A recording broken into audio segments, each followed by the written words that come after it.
This is 24. നമസ്കാരം. ധൈര്യം കൈവെടിയരുത്. നിങ്ങളുടെ വടുക്കളെക്കുറിച്ച് ആശങ്കപ്പെടുകയുമരുത്. അഭിമാനത്തോടെ തല ഉയർത്തി നിൽക്കുക. കാരണം നിങ്ങളൊരു യുദ്ധം ജയിച്ചിരിക്കുന്നു.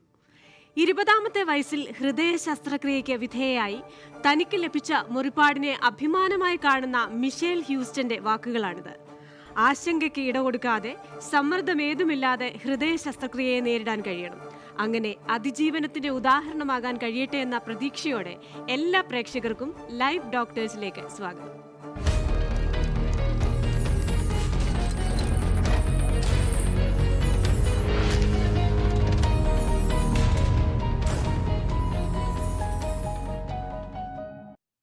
ഹൃദയ ശസ്ത്രക്രിയ അനാവശ്യ ഭയങ്ങൾ എന്ന വിഷയമാണ് ലൈവ് ഡോക്ടേഴ്സ് ഇന്ന് ചർച്ച ചെയ്യുന്നത്. ഇതിനായി നമ്മോടൊപ്പമുള്ളത് രാജഗിരി ഹോസ്പിറ്റലിലെ കാർഡിയോവാസ്കുലർ തൊറാസിക് സർജനായ ഡോക്ടർ റീനറ്റ് സെബാസ്റ്റ്യനാണ്. ഡോക്ടർ, ലൈവ് ഡോക്ടേഴ്സിലേക്ക് സ്വാഗതം. അപ്പോൾ നമ്മുടെ ഒരു സമൂഹം പൊതുവെ ഹൃദയത്തിന് വളരെ പ്രാധാന്യം കൊടുക്കുന്ന ഒരു സമൂഹമാണ്. പ്രത്യേകിച്ചും എൻ്റെ ഹൃദയം ഞാൻ നിനക്ക് തരുന്നു എന്ന് പറയുന്ന പ്രണയ കഥകളിൽ തുടങ്ങി നമ്മുടെ ഹൃദയമിടിപ്പ് നിലച്ചാൽ നമ്മുടെ ജീവൻ പോകുമെന്ന് കുഞ്ഞിലേ തൊട്ട് നമ്മളെ പഠിപ്പിക്കുന്ന നമ്മുടെ മുതിർന്നവർ വരെ അതിനൊരു കാരണമായേക്കാം. പക്ഷേ എല്ലാ അവയവങ്ങൾക്കും തുല്യ പ്രാധാന്യമാണെങ്കിലും ഹൃദയത്തോട് നമുക്കൊരു അറ്റാച്ച്മെൻറ്റ് കൂടുതലാണ്. അതുകൊണ്ട് തന്നെ ഹൃദയ ശസ്ത്രക്രിയ എന്ന് കേൾക്കുമ്പോഴും നമുക്ക് വലിയൊരു പ്രശ്നമാണ്. ഇപ്പോൾ ഡോക്ടർ ഇന്നലെ ഈ ഒരു വിഷയം സജസ്റ്റ് ചെയ്തപ്പോൾ ഞാൻ പെട്ടെന്ന്, നമ്മൾ മറ്റൊരാളുടെ ഷൂസിൽ നിന്ന് ചിന്തിക്കണമല്ലോ, ഞാൻ പെട്ടെന്ന് ആലോചിച്ചു, ഒരു ഡോക്ടർ എന്നോട് ഒരു ഹാർട്ട് സർജറിയെ പറ്റി പറഞ്ഞാൽ പെട്ടെന്ന് നട്ടലിൽ നിന്നൊരു വെപ്രാളം കയറുന്നത് പോലെ നമുക്ക് തോന്നും. അപ്പോൾ എല്ലാവർക്കും ഈ ഒരു സർജറി ആവശ്യമായിട്ട് വരില്ല. ഏത് ഘട്ടത്തിലാണ് ഇങ്ങനെ ഒരു സർജറി സജസ്റ്റ് ചെയ്യുന്നത്? അപ്പോൾ ആദ്യം തന്നെ പറയാവുന്നത്, എല്ലാ അവയവങ്ങൾക്കും തുല്യ പ്രാധാന്യമാണ്, തീർച്ചയായും സത്യം തന്നെ. പക്ഷേ ഹൃദയത്തിന് തീർച്ചയായും ഒരു കൂടുതൽ പ്രാധാന്യം നമ്മൾ കൊടുക്കേണ്ടതുണ്ട്. കാരണം നമ്മുടെ എല്ലാ അവയവങ്ങൾക്കും ആവശ്യത്തിനുള്ള രക്തം പ്രദാനം ചെയ്യുന്ന, ഒരു മിനിറ്റിൽ 70-80 തവണ ക്രമമായി താളം തെറ്റാതെ മിടിക്കുന്ന ഹൃദയത്തിൻ്റെ പ്രവർത്തനമാണ് യഥാർത്ഥത്തിൽ മറ്റെല്ലാ അവയവങ്ങളെയും ഏകോപിപ്പിച്ച് കൊണ്ടുപോവുകയും ജീവൻ നിലനിർത്തുകയും ചെയ്യും.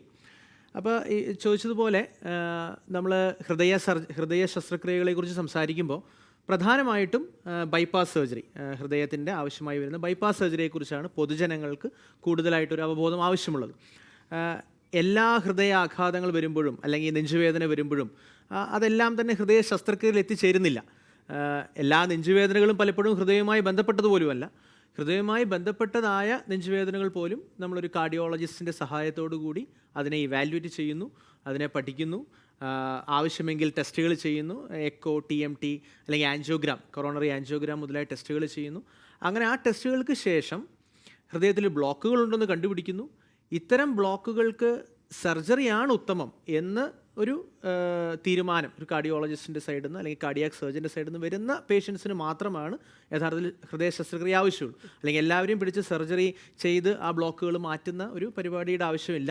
അപ്പോൾ അത് തീരുമാനിക്കുന്നത് ഈ കൊറോണറി ആൻജിയോഗ്രാമിനെ ബേസ് ചെയ്തിട്ടാണ്. ആൻജിയോഗ്രാമിൽ എത്ര രക്തക്കുഴലുകളിൽ ബ്ലോക്കുകളുണ്ട്, അതെവിടെയൊക്കെയാണ് ബ്ലോക്കുകളുള്ളത്, ആ ബ്ലോക്കുകളുടെ ആ പരിസരത്തിൽ നിന്ന് മറ്റ് ബ്രാഞ്ചുകൾ പുറപ്പെടുന്നുണ്ടോ, ഹൃദയത്തിലെ പ്രധാനപ്പെട്ട രക്തക്കുഴൽ ലെഫ്റ്റ് മെയിൻ ആർട്ടറി അത് ബ്ലോക്ക്ഡ് ആണോ അല്ലയോ, പിന്നെ ഇതൊക്കെ ഡിഫ്യൂസ്ലി ബ്ലോക്ക്ഡ് ആണോ അല്ലെങ്കിൽ ഡിസ്ക്രീറ്റ് ബ്ലോക്കാണോ, ഒരു സ്ഥലത്ത് മാത്രമുള്ള ബ്ലോക്കുകളാണോ, അതോ ഒരു രക്തക്കുഴലിൽ തന്നെ ഒരുപാട് ബ്ലോക്കുകളുണ്ട്. ഇങ്ങനത്തെ ഒരുപാട് പർട്ടിക്കുലേഴ്സ്, ഒരുപാട് ഫാക്ടേഴ്സ് നമ്മൾ പരിഗണിച്ചിട്ടാണ് അതിനൊരു സ്കോറുണ്ട്, സിൻടാക്സ് സ്കോറിംഗ് എന്ന് പറയും. അങ്ങനെ ഒരു സിൻടാക്സ് സ്കോറിംഗ് കാൽക്കുലേറ്റ് ചെയ്ത് ഈ സ്കോറിന് താഴെ നമുക്ക് മരുന്നുകൾ കൊണ്ട്, ഈ ഇന്ന സ്കോറുകൾക്ക് ഇടയ്ക്ക് നമുക്ക് ആൻജിയോപ്ലാസ്റ്റി, ഇത്തരം സ്കോറിന് മുകളിൽ നമുക്ക് ഒരുപക്ഷെ കൊറോണറി ആർട്ടറി ബൈപ്പാസ് സർജറി അഥവാ ബൈപ്പാസ് സർജറി എന്നൊരു തീരുമാനത്തിലേക്ക് എത്താറാണ് നമ്മൾ പതിവ്.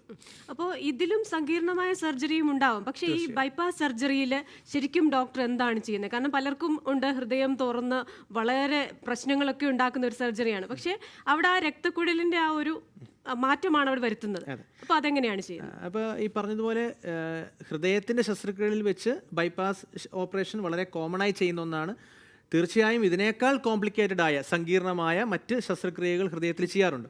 ഉദാഹരണത്തിന് ഇവിടെ നമ്മൾ ഓപ്പൺ ഹാർട്ട് സർജറി എന്ന ഒരു പദം ഈ ബൈപ്പാസ് സർജറിക്ക് ചേരുന്നില്ല എന്നുള്ളതാണ് സത്യം.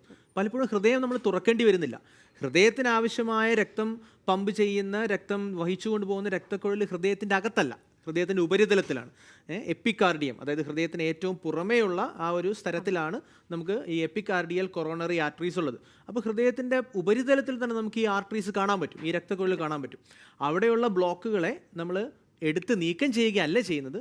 ബ്ലോക്കുകൾ അവിടെ തന്നെ ഇരിക്കുന്നു, പക്ഷേ ബ്ലോക്കുകൾക്ക് അപ്പുറത്തുനിന്ന് ഇപ്പുറത്തേക്ക് നമ്മളൊരു ബൈപ്പാസ് സൃഷ്ടിക്കുന്നു. അതായത് മറ്റൊരു ആരോഗ്യപരമായ ഈ ബ്ലോക്കുകളൊന്നും ഇല്ലാത്ത ഒരു പുതിയ വഴി നമ്മൾ രക്തത്തിന് ഒഴുകാൻ വേണ്ടി സൃഷ്ടിച്ചു കൊടുക്കുകയാണ് ചെയ്യുന്നത്. അപ്പോൾ യഥാർത്ഥത്തിൽ പറയുകയാണെങ്കിൽ ഇതൊരു ഓപ്പൺ ഹാർട്ട് സർജറി അല്ല. ഹൃദയം നമ്മൾ നിർത്തുന്നില്ല, ഹൃദയത്തിൻ്റെ പ്രവർത്തനത്തെ നമ്മൾ താൽക്കാലികമായിട്ട് തടസ്സപ്പെടുത്തുന്നില്ല. ഹൃദയം മിടിച്ചുകൊണ്ടിരിക്കുന്നു. ഒരു 85% ഈ നാളുകളിൽ ചെയ്യുന്ന ഹൃദയ ശസ്ത്രക്രിയകളിലും അതെല്ലാം തന്നെ ഓഫ് പമ്പ് ബീറ്റിംഗ് ഹാർട്ട് സർജറീസാണ്. നമ്മൾ ഹൃദയത്തിൻ്റെ പ്രവർത്തനത്തെ പുറത്ത് ഒരു മെഷീന് കൊടുത്ത് അല്ലെങ്കിൽ ഹാർട്ട് ലങ് മെഷീൻ്റെ സഹായം കൂടാതെ തന്നെ ഹൃദയം മിടിച്ചുകൊണ്ടിരിക്കുന്നതിനിടയിൽ ചെയ്യുന്നൊരു ശസ്ത്രക്രിയയാണ് കൊറോണറി ആർട്ടറി ബൈപ്പാസ് സർജറി ഇന്നത്തെ കാലത്ത്. അപ്പോൾ അതുകൊണ്ട് ഇതിലും സങ്കീർണമായ മറ്റ് സർജറികളുണ്ട്. പക്ഷേ നമ്മൾ കാലിൽ നിന്നുള്ള വെയിനാകാം, അല്ലെങ്കിൽ നമ്മുടെ ചെസ്റ്റിൻ്റെ ലെഫ്റ്റ് സൈഡിൽ കൂടി പോകുന്ന ഒരു ആർട്ടറി ഉണ്ട്, ലെഫ്റ്റ് ഇൻറ്റേർണൽ മാമറി ലിമ എന്ന് പറഞ്ഞ ആർട്ടറി, അല്ലെങ്കിൽ റൈറ്റ് സൈഡിൽ പോകുന്ന RIMA right internal mammary artery. ഇങ്ങനെ പുതിയ ചില കോണ്ടുയി, അതായത് പുതിയ വഴികൾ അതെടുത്തുകൊണ്ട് നമ്മൾ ഈ ബ്ലോക്കുകളെ മറികടക്കുന്നു. അതാണ് ഹൃദയ ശസ്ത്രക്രിയയിൽ സംഭവിക്കുന്നത്. ശരിക്കും പറഞ്ഞു കഴിഞ്ഞാൽ ഒരു ട്രാഫിക് ബ്ലോക്ക് മാറ്റുന്ന അതേ ഒരു പ്രൊസീജിയർ തന്നെയാണ്. അപ്പോൾ ആൾക്കാരെ അത്രയ്ക്ക് ആശങ്കപ്പെടേണ്ട കാര്യമില്ല. പക്ഷെ എന്ന് തന്നെ ആയാലും ഡോക്ടർ ഈ സർജറി സജസ്റ്റ് ചെയ്തതിന് ശേഷം ഈ വ്യക്തി മാനസികമായും ശാരീരികമായും സാമ്പത്തികമായും ഒരുങ്ങേണ്ടതായിട്ടുണ്ട്. അപ്പോൾ ഈ മാനസികമായ തയ്യാറെടുപ്പുകൾ എന്തൊക്കെയായിരിക്കണം? ആ ശസ്ത്രക്രിയയെക്കുറിച്ച് അറിവുണ്ടാവുക എന്നുള്ളതാണ് എനിക്ക് തോന്നുന്ന ഏറ്റവും ഉള്ള ഒരു ഒരുക്കം, മാനസികമായിട്ടുള്ള ഒരുക്കം ആ രോഗിക്ക് നൽകാൻ പോകുന്നത്. അപ്പോൾ എന്താണ് ഹൃദയ ശസ്ത്രക്രിയ, എന്താണ് ഹൃദയ ശസ്ത്രക്രിയ നടക്കുമ്പോൾ എൻ്റെ ശരീരത്തിൽ സംഭവിക്കുന്നത്, എത്രമാത്രം വേദന ശസ്ത്രക്രിയയ്ക്ക് ശേഷം ഉണ്ടാകാം, അല്ലെങ്കിൽ ശസ്ത്രക്രിയയ്ക്ക് ശേഷം ഉണ്ടാകാൻ സാധ്യതയുള്ള റിസ്ക്കുകൾ എന്തൊക്കെയാണ്, എൻ്റെ ജീവൻ അപകടത്തിലാവാൻ എത്രമാത്രം റിസ്ക് ഉണ്ട്, ഇത്തരം കാര്യങ്ങളെക്കുറിച്ചുള്ള പൂർണ്ണവും വിശ്വസനീയമായ അറിവ് ശേഖരിക്കുക എന്നുള്ളതാണ് ഇതിന് ഏറ്റവും പ്രധാനപ്പെട്ട മാർഗം. അപ്പോൾ ഒരുപാട് അബദ്ധ സിദ്ധാന്തങ്ങൾ ഈ ഹൃദയ ശസ്ത്രക്രിയയ്ക്ക് പിന്നിലുണ്ട്. നിങ്ങൾ ഹൃദയ ശസ്ത്രക്രിയ ചെയ്യുമ്പോൾ അത് കഴിഞ്ഞാൽ പിന്നെ നമുക്കൊന്നും ചെയ്യാൻ പറ്റത്തില്ല, നമുക്കൊരു നോർമൽ ലൈഫ് ലീഡ് ചെയ്യാൻ പറ്റത്തില്ല, നമുക്കൊരു സാധനം തൂക്കിക്കൊണ്ട് പോകാൻ പറ്റത്തില്ല, അങ്ങനെ ഒരുപാട് അബദ്ധ ധാരണകൾ ഹൃദയ ശസ്ത്രക്രിയയെ സംബന്ധിച്ചുണ്ട്. അതിൻ്റെ ഒന്നും ആവശ്യമില്ല. യഥാർത്ഥത്തിൽ ഹൃദയ ശസ്ത്രക്രിയ ഇപ്പോൾ പറഞ്ഞതുപോലെ ഈ കാലിൽ നിന്നുള്ള വെയിനോ അല്ലെങ്കിൽ ഹൃദയത്തിൽ നെഞ്ചിൽ കൂടെ പോകുന്ന ഒരു ആർട്ടറിയോ ഉപയോഗിച്ച് ആ ബ്ലോക്കുകൾക്ക് പകരം പുതിയ വഴികൾ സൃഷ്ടിക്കുക എന്ന് പറയുന്നത് കൂടിപ്പോയ ഒരു 3-4 മണിക്കൂർ നീണ്ടു നിൽക്കുന്ന ഒരു ശസ്ത്രക്രിയ മാത്രമാണ്. ആ ശസ്ത്രക്രിയയ്ക്ക് ശേഷം കൂടിപ്പോയാൽ 5 മുതൽ അല്ലെങ്കിൽ 7 ദിവസം വരെ, ആവറേജ് 5 ഡേയ്സ് എന്ന് പറയാം, ഒരു 5 to 7 ഡേയ്സ് ഹോസ്പിറ്റൽ സ്റ്റേ, ആശുപത്രി വാസം ആവശ്യമുള്ള. നമുക്ക് അതിലേക്ക് വരാം. നമുക്കൊരു കോളർ ഉണ്ട്, ആലുവയിൽ നിന്ന് അബ്ദുൽ കരീമാണ്. ലൈവ് ഡോക്ടേഴ്സിലേക്ക് സ്വാഗതം. ഡോക്ടറിനോട് ചോദിക്കാം. എനിക്ക് ഒരു 10-12 വർഷം മുമ്പ് ഇപ്പോൾ ഒരു അറ്റാക്ക് അനുഭവപ്പെട്ടേ. അതെ. അന്ന് മറ്റേ എറണാകുളത്തെ ലൂർദ് ഹോസ്പിറ്റലാണ് പോയി അഡ്മിറ്റ് ചെയ്തത്. അന്ന് അവർ ആൻജിയോഗ്രാം ചെയ്തു. എന്നിട്ട് അവർ ബൈപ്പാസ് സർജറി ആണെന്ന് ശരിക്കും പറഞ്ഞാൽ അവർ റെക്കമെൻഡ് ചെയ്തത്. അതെ. അപ്പൊ അന്ന് ആൻജിയോപ്ലാസ്റ്റി പറ്റൂല എന്നുള്ള ഒരു അഭിപ്രായമാണ് അന്ന് അവർ പറഞ്ഞത്. അതെ. പിന്നീട് ഞാൻ വേറെ ഡോക്ടർ എബ്രഹാമിനെ പോയി കണ്ടു. എറണാകുളത്തിനുണ്ടായിരുന്ന ഡോക്ടർ എബ്രഹാമിന്റെ. അദ്ദേഹം ഈ പറഞ്ഞ് സർജറി വേണ്ട, നമുക്ക് മെഡിസിനിൽ പോകാന്നൊക്കെ പറഞ്ഞ് മെഡിസിനായിട്ട് ഇങ്ങനെ നടന്നുകൊണ്ട് 10-12 വർഷത്തോളം കഴിഞ്ഞിപ്പോ ഈ കഴിഞ്ഞ ഒരു കൊല്ലത്തിന് മുമ്പ് ഇതുപോലെ വീണ്ടും ഇവിടെ ആ ബുദ്ധിമുട്ടായപ്പോ എന്ത് പറ്റിയെന്ന് വെച്ചാൽ കിഡ്നി കുറച്ച് ഫെയിലിയർ ആയി. അതോടുകൂടി അറ്റാക്ക് സംഭവിച്ചതോടുകൂടി കിഡ്നി ഫെയിലിയർ ആയി. പക്ഷെ ഒരു കാര്യം എന്ന് വെച്ചാൽ അന്ന് ആൻജിയോപ്ലാസ്റ്റി പറ്റൂല എന്ന് പറഞ്ഞാൽ ആ സ്ഥലത്ത് ഇപ്പൊ രണ്ടാമത് ആൻജിയോപ്ലാസ്റ്റി നടത്തിയത്. അപ്പൊ അന്ന് ആൻജിയോപ്ലാസ്റ്റി ചെയ്യാമായിരുന്നു. അപ്പൊ അത് അന്ന് അവിടുത്തെ ഒരു നിഗമനത്തിന്റെ പെശകാണോ എന്ന് എനിക്ക് സംശയം. ഒരു അന്ന് പറ്റൂല എന്ന് പറഞ്ഞാൽ ഇപ്പൊ ആൻജിയോപ്ലാസ്റ്റി ചെയ്തല്ലോ, ഈ ഒരു ആൻജിയോപ്ലാസ്റ്റി കൂടി എന്നോട് പറഞ്ഞിട്ടുണ്ട്. അപ്പോൾ അതെ. അപ്പോൾ കരീമിൻ്റെ ആ കേസ് നമ്മൾ വ്യക്തമായി ആ ആൻജിയോഗ്രാമിൻ്റെ റിപ്പോർട്ട്, ആൻജിയോഗ്രാമിൻ്റെ ആ CD ഒക്കെ കണ്ടാലേ എനിക്ക് പൂർണ്ണമായി ഇതിനെക്കുറിച്ച് അഭിപ്രായം പറയാൻ സാധിക്കൂ. എന്നാലും നിങ്ങൾ ഇത്രയും പറഞ്ഞതിൽ നിന്ന് എനിക്ക് തോന്നുന്നത് അന്ന് ആ ഒരു കാർഡിയാക് സർജറിയിലൂടെ, ബൈപ്പാസ് ഓപ്പറേഷനിലൂടെ ഹൃദയത്തിന് ആവശ്യമായ രക്തം കൊടുത്തിരുന്നുവെങ്കിൽ ഹൃദയം തകരാറിലായിക്കൊണ്ട് കിഡ്നിയും തകരാറിലാവുന്ന ഈ ഒരു അവസ്ഥയിലേക്ക് നമ്മൾ എത്തിപ്പെടില്ലായിരുന്നു എന്ന് എനിക്ക് തോന്നുന്നു. കാരണം ഹൃദയത്തിനുള്ള ആവശ്യത്തിനുള്ള രക്തം കിട്ടാതാകുമ്പോൾ ഹൃദയത്തിൻ്റെ പമ്പിങ് കുറയുന്നു. അതായത് നമ്മൾ ഇജക്ഷൻ ഫ്രാക്ഷൻ എന്ന എക്കോയിൽ നമ്മൾ ടെസ്റ്റ് ചെയ്യുന്ന ആ നമ്പേഴ്സ് കുറയുന്നു. അത് കാരണം ശരീരത്തിന് ആവശ്യത്തിനുള്ള രക്തം മറ്റേ എല്ലാ അവയവങ്ങളെയും അത് ബാധിക്കുന്നു. അത് ഈ പറഞ്ഞതുപോലെ സ്ട്രോക്കിലേക്കോ കിഡ്നി തകരാറിലേക്കോ ലിവർ ഫെയിലിയറിലോ എല്ലാത്തിലേക്കും നയിക്കാവുന്ന ഒരു സംഭവമാണ്. ഒരു പക്ഷേ അതിനൊക്കെ ശേഷം ഇപ്പോൾ താങ്കൾക്ക് നിർദ്ദേശിച്ചിട്ടുള്ള ആൻജിയോപ്ലാസ്റ്റി എന്ന് പറയുന്നത് ഒരു പൂർണ്ണ ചികിത്സ ആയിക്കൊള്ളണമെന്നില്ല.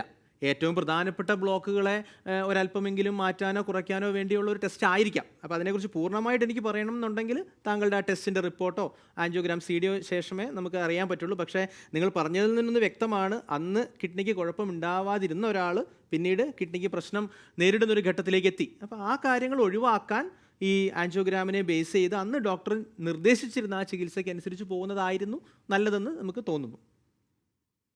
എന്തായാലും അദ്ദേഹത്തിന് മനസ്സിലായിട്ടുണ്ടാവും ഡോക്ടർ എന്താണ് ഷെയർ ചെയ്യാൻ ശ്രമിച്ചതെന്ന്. അതുപോലെ തന്നെ നമ്മളിങ്ങനെ ഒരു സർജറി പറഞ്ഞു കഴിയുമ്പോൾ ഈ രോഗി ഡോക്ടറുമായിട്ട് ഷെയർ ചെയ്യേണ്ട ചില കാര്യങ്ങളുണ്ട്. കാരണം ഈ രോഗിക്ക് പല അസുഖങ്ങൾ മുൻപുണ്ടായേക്കാം, ചിലപ്പോൾ ഇയാൾക്ക് എന്തെങ്കിലും അപകടമോ അങ്ങനെ ഉണ്ടായേക്കാം, മറ്റ് സർജറികൾ ചെയ്തിട്ടുണ്ടാവും, മറ്റു മരുന്നുകൾ കഴിക്കുന്നുണ്ടാവും. അപ്പോൾ ഇത്തരത്തിൽ ഒരു കോംപ്രിഹെൻസീവായിട്ട് എന്തൊക്കെ വിവരങ്ങളാണ് അദ്ദേഹം ഡോക്ടറുമായിട്ട് ഷെയർ ചെയ്യേണ്ടത്? അത് ഈ ഹൃദയ ശസ്ത്രക്രിയയ്ക്ക് വേണ്ടി ഒരു ഹൃദ്രോഗ വിദഗ്ധനെ സമീപിക്കുന്ന രോഗികൾ മിക്കവരും തന്നെ മറ്റ് അസുഖങ്ങളുള്ളവരാണ്. കാരണം ഹൃദ്രോഗം വരുന്നതിന് ഒരുപാട് റിസ്ക് ഫാക്ടേഴ്സ് നമുക്കറിയാം. മിക്കവരും പ്രമേഹ രോഗികളാണ്. ഒരു 60-65% രോഗികൾ ഞങ്ങൾ സർജറി ചെയ്യുന്നവരിൽ പ്രമേഹ രോഗികളാണ്, ഡയബറ്റിക് പേഷ്യൻസ് ആണ്. അപ്പോൾ ആ ഡയബറ്റിക് കൺട്രോൾ വളരെ പ്രധാനപ്പെട്ടതാണ്. രോഗത്തിന് സർജറിക്ക് ശേഷം മുറിവ് ഉണങ്ങുന്നതിന്, അതിനുശേഷമുള്ള ബാക്കി റിക്കവറിക്കെല്ലാം ഡയബറ്റീസിൻ്റെ കൺട്രോൾ. അപ്പോൾ ഷുഗർ ഉണ്ടോ എന്ന് ചോദിക്കുമ്പോൾ പല പേഷ്യൻസും ഷുഗറൊന്നും ഇല്ല എന്നാണ് ആദ്യം പറയുക. പിന്നെയാണ് അത് ഞാൻ ഭക്ഷണത്തിൽ നിയന്ത്രിക്കുന്നേ ഉള്ളൂ എന്ന് പറയുന്നു, അല്ലെങ്കിൽ ഗുളികകൾ കാരണം ഇപ്പം നോർമലാണെന്ന് പറയുന്നു, ഇപ്പോൾ ഗുളിക കഴിക്കുന്നില്ല എന്ന് പറയുന്നു. അപ്പോൾ അത്തരം കാര്യങ്ങളിൽ ഒരു വ്യക്തമായ വിവരം ഡോക്ടർക്ക് കൈമാറേണ്ടത് വളരെ അത്യാവശ്യമാണ്. അതുപോലെ തന്നെയാണ് ബ്ലഡ് പ്രഷർ, അമിത രക്തസമ്മർദ്ദം കൺട്രോൾ ചെയ്യാത്ത രക്തസമ്മർദ്ദമാണ് പലപ്പോഴും ഹൃദ്രോഗത്തിലേക്ക് നയിക്കുന്നത്. അപ്പോൾ അതിന് മരുന്ന് കഴിക്കുന്നുണ്ട്. അത് ഇപ്പോൾ ആ രക്തസമ്മർദ്ദം കൺട്രോളിലാണോ അല്ലയോ, അല്ലെങ്കിൽ ഒരു പക്ഷേ ഓപ്പറേഷന് മുൻപ് മരുന്നുകൾക്ക് ചില മാറ്റങ്ങൾ വരുത്തേണ്ടി വരാം. പിന്നെ പല രോഗികളും ഈ ഹൃദയാഘാതം വന്നതിന് ശേഷമായിരിക്കും സർജറിയിലേക്ക് നമ്മൾ എത്തിച്ചേരുന്നത്. അപ്പോൾ അതുകൊണ്ട് തന്നെ ഹാർട്ട് അറ്റാക്ക് വന്നു കഴിയുമ്പം ബ്ലഡ് ക്ലോട്ട് ആവാതിരിക്കാനുള്ള മരുന്നുകൾ അവർ കഴിക്കുന്നുണ്ടാകാം. അപ്പോൾ അതിൽ ചിലതെല്ലാം സർജറിക്ക് മുമ്പ് ഒരു നിശ്ചിത കാലയളവിലേക്ക് നമുക്ക് നിർത്തിവെക്കേണ്ടതായിട്ടുണ്ട്. അപ്പോൾ തീർച്ചയായിട്ടും ആരോഗ്യപരമായിട്ടുള്ള എല്ലാ കാര്യങ്ങളും തന്നെ, പിന്നെ പണ്ട് ലിവറിന് എന്തെങ്കിലും പ്രശ്നങ്ങൾ വന്നിട്ടുണ്ടോ, കാരണം അതൊക്കെ ക്ലോട്ടിങ്ങുമായി ബന്ധപ്പെട്ട്, രക്തത്തിൻ്റെ ക്ലോട്ടിങ്ങുമായി ബന്ധപ്പെട്ട് വളരെ പ്രധാനപ്പെട്ടതാണ് ലിവറിൻ്റെ ഫംഗ്ഷനെല്ലാം. പണ്ട് മഞ്ഞപ്പിത്തം വന്നിട്ടുള്ള ഹിസ്റ്ററി ഉണ്ടെന്നുണ്ടെങ്കിൽ അതൊക്കെ തന്നെയും സർജറിക്ക് മുൻപ് വളരെ പ്രധാനപ്പെട്ട കാര്യങ്ങൾ റിവീൽ ചെയ്യപ്പെടേണ്ട കാര്യങ്ങളാണ്. അതുപോലെ തന്നെ ഈ സർജറിക്ക് മുൻപ് എപ്പോഴാണ് ഇദ്ദേഹം ഹോസ്പിറ്റലിൽ എത്തേണ്ടത്, എത്ര ദിവസത്തിന് മുമ്പ് അഡ്മിറ്റ് ആവണം, എന്തൊക്കെ പരിശോധനകൾ നടത്തണം, അതുപോലെ തന്നെ ആഹാര കാര്യങ്ങളിൽ എന്തെങ്കിലും ശ്രദ്ധിക്കേണ്ടതായിട്ടുണ്ടോ? അപ്പോൾ ഈ ബൈപ്പാസ് സർജറി CABG എന്ന് പറയുന്നത് നമുക്ക് ആ ഒരു താങ്കളിപ്പോൾ ചോദിച്ച എത്ര സമയം സർജറിക്ക് മുൻപ് പ്രിപ്പയർഡ് ആയിട്ട് വേണം എന്നുള്ളതിനെ ബേസ് ചെയ്തിട്ട് നമുക്ക് 3ആയി തിരിക്കാം. 1 emergent CABG, 2 urgent CABG, 3 elective CABG. ഇപ്പോൾ എമർജൻറ്റ് CABG എന്ന് പറയുന്നത് ഒരു രോഗി അതിശക്തമായ നെഞ്ചുവേദനയുമായിട്ട് ആശുപത്രിയിലേക്ക് വരുന്നു. ആ രോഗിക്ക് നമ്മൾ ഹൃദയാഘാതം ഡയഗ്നോസ് ചെയ്യുന്നു, ഹാർട്ട് അറ്റാക്കാണെന്ന് നമുക്ക് മനസ്സിലാകുന്നു. ആ ഹാർട്ട് അറ്റാക്കിന് ശേഷം ആൻജിയോഗ്രാം ചെയ്ത് നമ്മൾ ഇദ്ദേഹത്തിന് ഒരുപാട് ബ്ലോക്കുകൾ ഉണ്ടെന്ന് മനസ്സിലാവുന്നു, ഹൃദയ ശസ്ത്രക്രിയ വേണമെന്ന് പറയുന്നു. ആ ഹാർട്ട് സർജറി നമ്മൾ വേണമെന്ന് തീരുമാനിച്ച് അതിന് പ്രിപ്പയർ ചെയ്യാൻ നമുക്ക് ഒരിക്കലും സമയം കിട്ടാത്ത ഒരവസ്ഥയാണ് എമർജൻസി CABG സംഭവിക്കുന്നത്. പേഷ്യൻറ്റിൻ്റെ BP സ്റ്റേബിൾ അല്ല, ഹാർട്ടിൻ്റെ റിതം മിടിപ്പ് ശരിയല്ല, വീണ്ടും വേദന വന്നുകൊണ്ടിരിക്കുന്നു. നമ്മൾ വേദന കുറയ്ക്കാനും ഹൃദയത്തിലെ രക്തക്കുഴൽ വികസിപ്പിക്കാനുള്ള മരുന്നുകൾ പോയിട്ടും വീണ്ടും ഓൺഗോയിങ് ചെസ്റ്റ് പെയിൻ വന്നുകൊണ്ടിരിക്കുന്നു. ഇത്തരം സിറ്റുവേഷൻസിൽ നമുക്ക് അധികം സമയം കളയാതെ പെട്ടെന്ന് തന്നെ രോഗിയെ ഒരു ഓപ്പറേഷൻ തിയേറ്ററിലേക്ക് നയിക്കുന്നൊരു സ്ഥിതിവിശേഷം വരുന്നത്. അതാണ് എമർജൻസി CABG. 2 അർജൻറ്റ് CABG എന്ന് പറഞ്ഞതും ഇതേപോലെ തന്നെ അറ്റാക്കുമായി വരുന്ന പേഷ്യൻസ്, പക്ഷേ അവരുടെ ആ ഒരു ബുദ്ധിമുട്ടുകൾ താൽക്കാലികമായി നമുക്ക് കുറയ്ക്കാൻ സാധിച്ചു. പേഷ്യൻറ്റിൻ്റെ ഹീമോഡൈനാമിക്കലി അവർ സ്റ്റേബിളാണ്, ഹാർട്ട് റേറ്റ് BP-യിലൊന്നും കുഴപ്പമില്ല, ചെസ്റ്റ് പെയിൻ സെറ്റിൽഡായി. പക്ഷേ ആശുപത്രിയിൽ നിന്ന് ഡിസ്ചാർജ് ചെയ്യുന്നതിന് മുൻപ് ഹൃദയത്തിനുള്ള ആ പ്രോബ്ലം കൂടെ പരിഹരിച്ചിട്ട് പോകുന്നതായിരിക്കും നല്ലത് എന്ന രീതിയിലുള്ള പേഷ്യൻസ്, അവരാണ് അർജൻറ്റ് CABG വകുപ്പിൽപ്പെട്ടത്. ഇലക്റ്റീവ് CABG എന്ന് പറയുന്നത് ആ രോഗിക്ക് ഹൃദയാഘാതം വന്നിട്ടില്ല, പക്ഷേ ചില ആൾക്കാർ കംപ്ലയിൻറ്റ് ചെയ്യാറുണ്ട്, എനിക്ക് നടക്കുമ്പം ചെറിയ വേദന വരുന്നു, അല്ലെങ്കിൽ സ്റ്റെപ്പ് കയറുമ്പോൾ വേദന വരുന്നു, അല്ലെങ്കിൽ ആ അധ്വാനമുള്ള എന്തെങ്കിലും ചെയ്യുമ്പോൾ ചെറിയൊരു വേദന, അത് കുറച്ച് കഴിയുമ്പോൾ പോകുന്നു. ആ ഒരു ബുദ്ധിമുട്ടുമായിട്ട് ഒരു ഡോക്ടറെ കാണാൻ വരുന്ന രോഗിക്ക് നമ്മൾ ഇത്തരം ടെസ്റ്റുകൾ നടത്തി കഴിയുമ്പോൾ പലപ്പോഴും ആൻജിയോഗ്രാം ചെയ്ത് കഴിയുമ്പോൾ ഇങ്ങനെ ബ്ലോക്ക് ഉണ്ടെന്ന് കാണുന്നു. അത് മരുന്നുകൾ കൊണ്ടോ ആൻജിയോപ്ലാസ്റ്റി കൊണ്ടോ ചികിത്സിക്കാവുന്നതല്ല. ഒരു ബൈപ്പാസ് ഓപ്പറേഷൻ വേണമെന്ന നിലവിലേക്ക് വരുമ്പോൾ അവിടെ നമുക്ക് അത് ചെയ്യാൻ കുറച്ചുകൂടി നമുക്ക് സമയമെടുക്കാം. ഇപ്പോൾ ഈ പറഞ്ഞ പോലെ ഹാർട്ട് അറ്റാക്ക് വന്നിട്ടില്ല, പക്ഷേ അറ്റാക്ക് വരാനുള്ളൊരു സാധ്യതയുണ്ട്. അദ്ദേഹം അധ്വാനിക്കുമ്പോഴോ അല്ലെങ്കിൽ കൂടുതൽ എക്സേർട്ട് ചെയ്യുമ്പോഴേ ആ ബുദ്ധിമുട്ട് വരുന്നുള്ളൂ. അപ്പോൾ അങ്ങനെ എക്സേർട്ട് ഒന്നും ചെയ്യാത്ത ഒരു റെസ്റ്റ് പീരീഡ് എടുത്തതിന് ശേഷം നിങ്ങൾ നേരത്തെ പറഞ്ഞ പോലെ സാമ്പത്തികമായും മാനസികമായിട്ടൊക്കെ ഒരുങ്ങി ഒരു ഇലക്റ്റീവായിട്ട് ഒരു ഡേറ്റ് ഒക്കെ ഫിക്സ് ചെയ്ത് അങ്ങനെ സർജറി ചെയ്യുന്നതിനാണ് ഇലക്റ്റീവ് CABG എന്ന് പറയുന്നത്. അപ്പോൾ ഈ ഇലക്റ്റീവ് CABGയിൽ സാധാരണ മിക്ക ആശുപത്രികളിലും സംഭവിക്കുന്നത് സർജറിക്ക് ഒരു ദിവസം മുൻപ് ആശുപത്രിയിൽ അഡ്മിറ്റ് ആയാൽ മതിയാകും. ഇപ്പം രോഗി സർജറിക്ക് റെഡി ആയെങ്കിൽ തന്നെയും രോഗിക്ക് സർജറിക്ക് വിധേയനാവുന്നതിന് എന്തെങ്കിലും തടസ്സങ്ങളുണ്ടോ എന്നറിയാൻ ബേസിക് ആയിട്ടുള്ള കുറച്ച് സ്ക്രീനിങ് ടെസ്റ്റുകൾ ഒരു ഡോക്ടർക്ക് ചെയ്യേണ്ടതായിട്ടുണ്ട്. അത്തരം ടെസ്റ്റുകളെല്ലാം തന്നെയും എനിക്ക് തോന്നുന്നു ഒരു ദിവസം കൊണ്ട് 24 hours കൊണ്ട് കംപ്ലീറ്റ് ആക്കാവുന്ന ടെസ്റ്റുകളാണ്. അതിനുശേഷം സർജറി ചെയ്യുന്നു. സർജറിക്ക് ശേഷം 2 അല്ലെങ്കിൽ 3 ദിവസം ആണ് നമ്മൾ സാധാരണ ഇൻറ്റൻസീവ് കെയർ യൂണിറ്റ് താമസം വേണ്ടി വരുന്നത്. അതായത് ഏത് സമയവും നമ്മുടെ ഹൃദയത്തിൻ്റെ മിടിപ്പും BP-യും ഒക്കെ മോണിറ്റർ ചെയ്തുകൊണ്ടിരിക്കേണ്ട ഒരു സമയം എന്ന് പറയുന്നത്. അതിനുശേഷം ഒരു 2-3 ദിവസം പുറമെ റൂമിലോ വാർഡിലോ ആയിട്ടുള്ള ഒരു ആശുപത്രി വാസത്തിൻ്റെ ആവശ്യം. അതിനുശേഷം രോഗി ഡിസ്ചാർജ് ആവുന്നതാണ്. അപ്പോൾ 5 മുതൽ 7 ദിവസം വരെയുള്ള ഒരു കാലയളവാണ് നമ്മളൊരു ഹൃദയ ശസ്ത്രക്രിയയ്ക്ക് വേണ്ടി, പ്രത്യേകിച്ച് ബൈപ്പാസ് ഓപ്പറേഷന് വേണ്ടി പ്രിപ്പയർ ചെയ്യുമ്പോൾ കരുതേണ്ടത്. ഡോക്ടർ പറഞ്ഞു 4 മണിക്കൂർ വരെയൊക്കെയാണ് ഈ സർജറിയുടെ ടൈം. അപ്പോൾ ഈ 4 മണിക്കൂർ സമയം പുറത്തു നിൽക്കുന്ന ബന്ധുക്കളും അകത്ത് കിടക്കുന്ന രോഗിയും ഒരേപോലെ മാനസിക സമ്മർദ്ദമുള്ളവരാണെങ്കിൽ, രോഗി ഇതൊന്നും അറിയുന്നില്ല എങ്കിൽ തന്നെയും, പക്ഷേ എങ്കിലും ഇദ്ദേഹത്തിന് ഉണർന്നു കഴിഞ്ഞ് എപ്പോഴും തന്നെ ബന്ധുക്കളെ കാണാനാവും, അതുപോലെ തന്നെ പുറത്തു നിൽക്കുന്ന ബന്ധുക്കൾക്ക് എപ്പോഴും ഇയാളെ കാണാനാവും. ആ ഒരു സമയം എപ്പോഴാണ്? അത് മറ്റേത് ശസ്ത്രക്രിയയും എന്ന പോലെ തന്നെ ശസ്ത്രക്രിയയ്ക്ക് ശേഷം ഒരു അനസ്തേഷ്യ മയക്കാനായിട്ട് നമ്മൾ അനസ്തേഷ്യോളജിസ്റ്റ് കൊടുത്തിട്ടുള്ള മരുന്നുകളുടെയൊക്കെ ആ ഒരു എഫക്റ്റ് തീർന്നു കഴിയുമ്പോൾ രോഗി പൂർണ്ണ ബോധത്തിലേക്ക് വരികയാണ്. വിളിക്കാൻ അനങ്ങുമ്പോഴും തൊട്ടാലറിയുക ചെയ്യുന്ന ആ പൂർണ്ണ ബോധത്തിലേക്ക് വരും. അപ്പോൾ അതിന് കൂടിപ്പോയൊരു 1-2 മണിക്കൂറുകളായിരിക്കും അതിനെടുക്കുന്നത്. ഇപ്പോൾ ഈ 4 മണിക്കൂറിൻ്റെ സർജറി കഴിഞ്ഞ് അടുത്തൊരു 2 മണിക്കൂറിനുള്ളിലേക്ക് രോഗി പൂർണ്ണമായ ബോധത്തിലേക്ക് തിരിച്ചു വരും. ഇപ്പോൾ വളരെ 1-2 ബ്ലോക്കുകൾ മാത്രമേ നമ്മൾ ബൈപ്പാസ് ചെയ്തിട്ടുള്ളൂ എന്നുണ്ടെങ്കിൽ ഒരു പക്ഷേ സർജറി കഴിഞ്ഞ് ഉടനെ തന്നെ ഈ മയങ്ങുന്ന മരുന്നുകളിൽ നിന്നുള്ള വിമുക്തി പ്രാപിച്ചാൽ നമുക്ക് രോഗിയെ വെന്റിലേറ്ററിൽ നിന്ന് മാറ്റാവുന്നതാണ്. വെന്റിലേറ്ററിൽ നിന്ന് മാറ്റിക്കഴിഞ്ഞാൽ രോഗിക്ക് അവളോട് സംസാരിക്കാം, അവരുടെ കൂടെയുള്ള ആൾക്കാരോട് സംസാരിക്കുകയും വെള്ളം കുടിക്കുകയും അത്തരം ഒരു റീഹാബിലിറ്റേറ്റീവ് കെയറിലേക്ക് രോഗിയെ ഉടനെ തന്നെ കടത്തുന്നതിന് കുഴപ്പമില്ല. പക്ഷേ ഈ സർജറി ചെയ്തതിൻ്റെ സങ്കീർണത അനുസരിച്ച് ചില രോഗികളെ നമ്മൾ ഒരു 6 മണിക്കൂർ 8 മണിക്കൂറിലേക്ക് വെന്റിലേറ്ററിൽ നമ്മൾ കീപ്പ് ചെയ്യും. ചിലപ്പോൾ ഇപ്പോൾ വൈകുന്നേരമാണ് സർജറി ചെയ്യുന്നതെങ്കിൽ ചില പേഷ്യൻസിനെ ഓവർനൈറ്റ് നമ്മൾ ആ ഒരു രാത്രി വെന്റിലേറ്ററിൽ വെച്ച് അടുത്ത ദിവസം രാവിലെ ആയിരിക്കും വെന്റിലേറ്ററിൽ നിന്ന് മാറ്റുന്നത്. അപ്പോൾ അങ്ങനെ മാറ്റി കഴിയുമ്പോഴായിരിക്കും അവർക്ക് രോഗിക്ക് കൂട്ടിരിപ്പുകാരെ കാണാൻ പറ്റുന്നതും അവരോട് സംസാരിക്കുമ്പോൾ. അവരുടെ കൂടെയുള്ള ആൾക്കാർക്ക് രോഗിയെ കാണുന്നതിന് സർജറി കഴിഞ്ഞ ഉടനെ തന്നെ വന്ന് കാണാം. എല്ലാ കേസുകളിലും തന്നെ ഡോക്ടർ സർജറി കഴിഞ്ഞതിന് ശേഷം നമ്മൾ എത്ര ബൈപ്പാസ് ചെയ്തു, എങ്ങനെ സർജറി പോയി, അത്തരം കാര്യങ്ങൾ അവരോട് വിശദീകരിക്കുകയും രോഗിയെ കണ്ട് ഒരു രോഗി ഉണർന്നു കഴിയുമ്പോൾ വായിൽ ട്യൂബ് ഇരിക്കുന്നതുകൊണ്ടാണ് ഈ സംസാരിക്കാൻ ബുദ്ധിമുട്ടുള്ളത്. രോഗിയെ കണ്ട് തിരിച്ചറിയുന്നതിന്, കൂടെയുള്ളവരെ കണ്ട് തിരിച്ചറിയുന്നതിനൊന്നും രോഗിക്ക് തടസ്സങ്ങളൊന്നും തന്നെ, അതൊക്കെ മറ്റ് സർജറി പോലെ തന്നെയാണ്. അല്ലാതെ ഹൃദയ ശസ്ത്രക്രിയയ്ക്ക് ഒരു പ്രത്യേകിച്ച് ഒരു സങ്കീർണതകളൊന്നും തന്നെയില്ല. ഡോക്ടർ, ഒരു കോളർ ഉണ്ട്, വരാപ്പുഴയിൽ നിന്ന് ജൂലിയാണ്. ലൈവ് ഡോക്ടേഴ്സിലേക്ക് സ്വാഗതം. ഡോക്ടറിനോട് ചോദിക്കാം. ഡോക്ടർ, എൻ്റെ പേര് ജൂലി എന്നാണ്, വരാപ്പുഴയിലാണ്. അതെനിക്ക് 3 മാസത്തിന് മുമ്പ് 5+ കഴിഞ്ഞതാണ്. പെട്ടെന്ന് നെഞ്ചുവേദന തുടർന്ന് ഹോസ്പിറ്റലിൽ എത്തി. 90% ബ്ലോക്കാണെന്ന് പറഞ്ഞ് അപ്പൊ തന്നെ 5+ എടുത്ത്. അത് കഴിഞ്ഞ് വന്നിട്ട് എനിക്ക് ഭയങ്കര ഷോൾഡർ വേദന, 2 ഷോൾഡർ വേദനയാണ്. വേദന എന്ന് പറഞ്ഞാൽ എനിക്ക് ജോലിയൊന്നും ചെയ്യാൻ പറ്റണില്ല. വീട്ടില് അത്യാവശ്യം അടിക്കാനോ തൂക്കാനോ അങ്ങനെയൊന്നും പറ്റണില്ല. 2 പുറത്തും ഇങ്ങനെ 2 ഷോൾഡറിന് 2 ഭാഗത്തും നീര് വന്ന് കിടക്കണം. ചരിഞ്ഞൊന്നും കിടക്കാൻ പറ്റണില്ല, എനിക്ക് തുറന്ന് തന്നെ കിടക്കണം.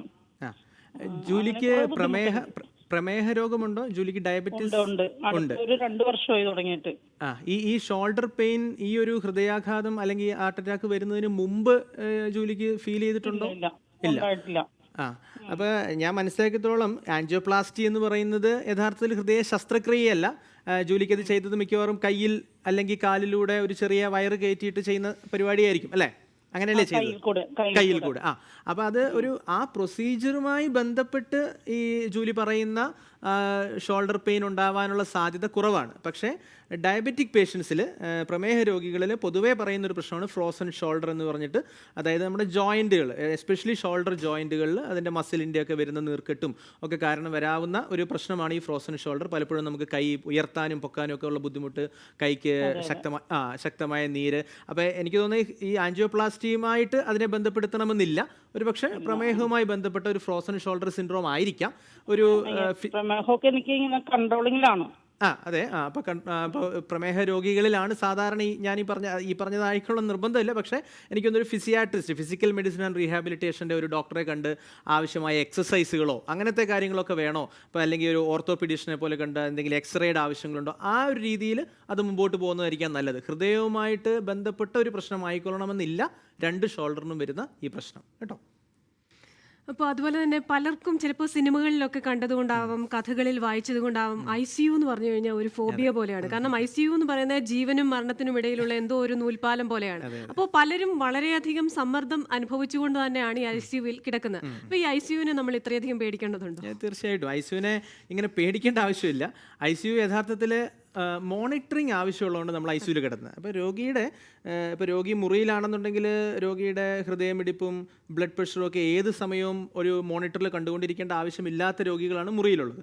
പക്ഷേ ഇതേ രോഗിക്ക് ഒരു കുഴപ്പമില്ലാത്ത രോഗികളാണെന്നുണ്ടെങ്കിലും സർജറി കഴിഞ്ഞ ഒരു 24 അല്ലെങ്കിൽ 48 മണിക്കൂറിലേക്ക് ഇത്തരം ക്രമരഹിതമായ പ്രശ്നങ്ങൾ അല്ലെങ്കിൽ ഹൃദയമിടിപ്പിലും BP-യിലും ഒക്കെ കുറച്ചൊരു ക്രമരഹിതമായ കാര്യങ്ങൾ ഉണ്ടാകാം എന്ന ഒരു പ്രതീക്ഷയിലാണ് നമ്മൾ ഈ മോണിറ്ററിങ് വെക്കുന്നത്. അപ്പോൾ ആ മോണിറ്ററിങ്ങിന് വേണ്ടിയിട്ടാണ് പലപ്പോഴും ICUയുടെ സ്റ്റേ ആവശ്യം വരുന്നത്. ICUയിൽ തന്നെ രോഗികൾ എണീറ്റ് നടക്കുന്നുണ്ട്. ഇപ്പോൾ ഞങ്ങൾ 2ാമത്തെ ദിവസം ICUയിൽ രോഗി കസേരയിലിരുന്ന് ഭക്ഷണം കഴിക്കും, ICUയിൽ തന്നെ നടക്കും, ICUയിൽ TV കാണാം, ICUയിൽ പത്രം വായിക്കാം. അപ്പോൾ ഒരു രോഗിക്ക് ആ ഒരു ആരോഗ്യാവസ്ഥയിൽ ഇരുന്നു കൊണ്ട് തന്നെ ചെയ്യാവുന്ന കാര്യങ്ങളെല്ലാം ICUയിലും ചെയ്യാം. പക്ഷേ ഒരു ഹെൽത്ത് കെയർ പേഴ്സണലിന് ഈ രോഗിയുടെ വൈറ്റൽ സൈൻസ് വ്യക്തമായി കണ്ടുകൊണ്ടിരിക്കുകയും എന്തെങ്കിലും ഒരു ഇൻ്റർവെൻഷൻ ആവശ്യം വന്നാൽ അത് പെട്ടെന്ന് തന്നെ continuous monitoring and timely intervention, അതാണ് ICUവിൻ്റെ ഡെഫിനിഷൻ. നമുക്ക് ഒരു ചേഞ്ച് വന്ന് അതിനെക്കുറിച്ച് പഠിച്ച് തീരുമാനം എടുക്കാനുള്ള സമയം ഇത്തരം രോഗികളിൽ വരില്ല. ആ ടൈംലി ഇൻ്റർവെൻഷൻ അവിടെ സാധ്യമാകണം. അതുകൊണ്ടാണ് അതിന് ഹെൽപ്പ് ചെയ്യാവുന്ന ഒരു സറൗണ്ടിങ്ങിൽ രോഗി ഉണ്ടായിരിക്കണം, അത്രയേ ഉള്ളൂ. അപ്പോൾ അതുകൊണ്ട് മാത്രമാണ് രോഗി ICUയിൽ കിടക്കുന്നത്. അല്ലാതെ ICUയിൽ കിടക്കുന്ന രോഗി എപ്പോൾ വേണമെങ്കിലും മരിച്ചു പോകുന്ന രീതിയിൽ പേടിക്കേണ്ട ആവശ്യം തന്നെയില്ല. അതുപോലെ തന്നെ മറ്റൊരു കാര്യമാണ്, നമുക്കെല്ലാം അറിയാം, നമ്മളൊക്കെ നമ്മുടെ കുടുംബാംഗങ്ങളെ അല്ലെങ്കിൽ സുഹൃത്തുക്കളെയൊക്കെ വളരെ കെയർ ചെയ്യുന്ന ആൾക്കാരാണ്. അപ്പോൾ ചിലപ്പോൾ ഈ കെയർ കൂടുതലാകുമ്പോൾ നമ്മൾ കൂടുതൽ നിയന്ത്രണവും കൊണ്ടുവരും. പ്രത്യേകിച്ച് ഈ സർജറി കഴിഞ്ഞിട്ട് ഇദ്ദേഹത്തെ ഒരു ജയിലിൽ ഇട്ടേക്കുന്ന പോലെ അങ്ങോട്ടോ ഇങ്ങോട്ടോ തിരിയാനോ അനങ്ങാനോ ഒന്നും സമ്മതിക്കാതെ ഒരുപാട് നിയന്ത്രണങ്ങൾ ഏർപ്പെടുത്തുന്ന ഒരു കാര്യമുണ്ട്. കാരണം അത് ചിലപ്പോൾ ഡോക്ടർ ആവശ്യപ്പെട്ടിട്ടില്ലെങ്കിൽ കൂടെ. അതുകൊണ്ട് ബന്ധുക്കൾ ഈ പോസ്റ്റ് സർജിക്കൽ സ്റ്റേറ്റിൽ എങ്ങനെയായിരിക്കണം ഈ രോഗിയോട് പെരുമാറുന്നത്? ഇപ്പോൾ ഈ ഒരു കാര്യം പലരും ചോദിക്കാറുള്ളൊരു സംശയമാണ്, സർജറി കഴിഞ്ഞ ശേഷം ഞങ്ങൾ താമസിച്ചിരുന്ന പഴയ വീട്ടിലേക്ക് തന്നെ പോകാൻ പറ്റുമോ, അവിടെ പൊടിയാണ്, ഇൻഫെക്ഷൻ വരില്ലേ എന്നുള്ള കാര്യങ്ങളൊക്കെ. അപ്പോൾ സർജറി കഴിയുന്നു, ഹാർട്ട് സർജറി കഴിയുന്നു എന്നുള്ളതുകൊണ്ട് ഒരാളുടെ രോഗപ്രതിരോധ ശക്തി അങ്ങ് കുറഞ്ഞു പോകുന്നൊന്നുമില്ല. ഇപ്പോൾ വഴി കൂടെ പോകുന്ന എല്ലാ ബാക്ടീരിയയും വൈറസും അയാളെ കയറി പിടിക്കുന്ന ഒരു സ്ഥിതിവിശേഷം ഒന്നും വരുന്നില്ല. അയാളുടെ കൂടെയുള്ള രോഗിക്ക് പനി വരാനുള്ള അതേ സാധ്യത തന്നെയാണ് പുള്ളിക്കും പനി വരാനുള്ളത്.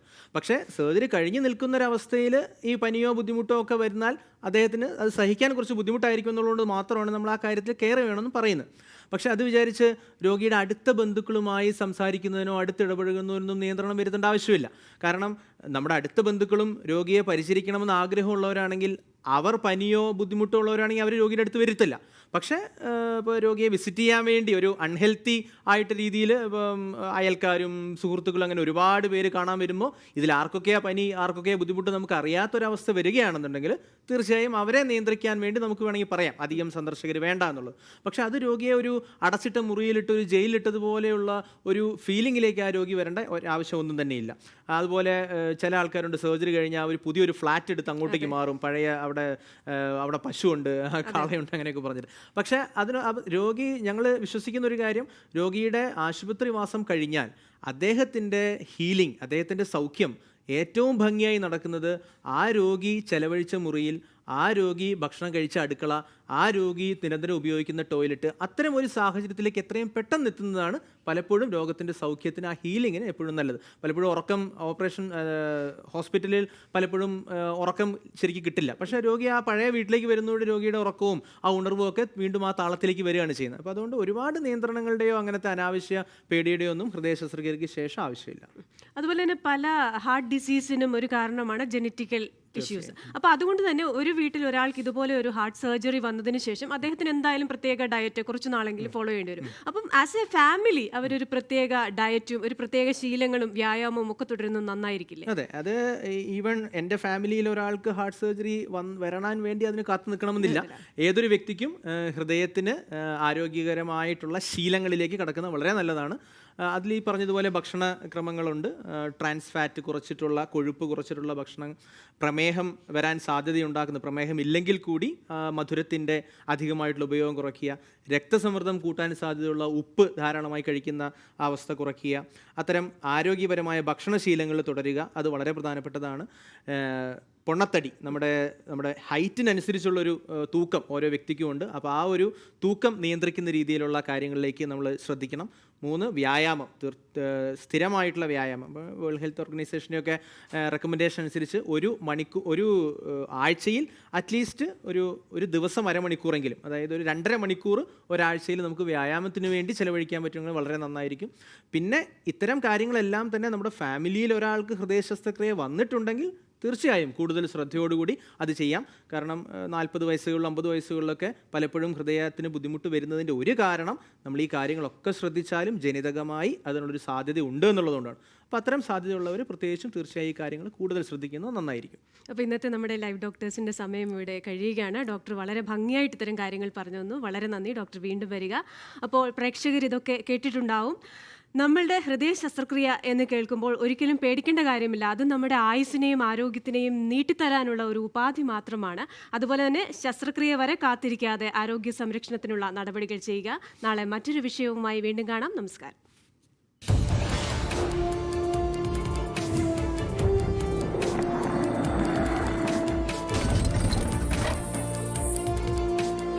You are watching 24 from News Headquarters, Kochi.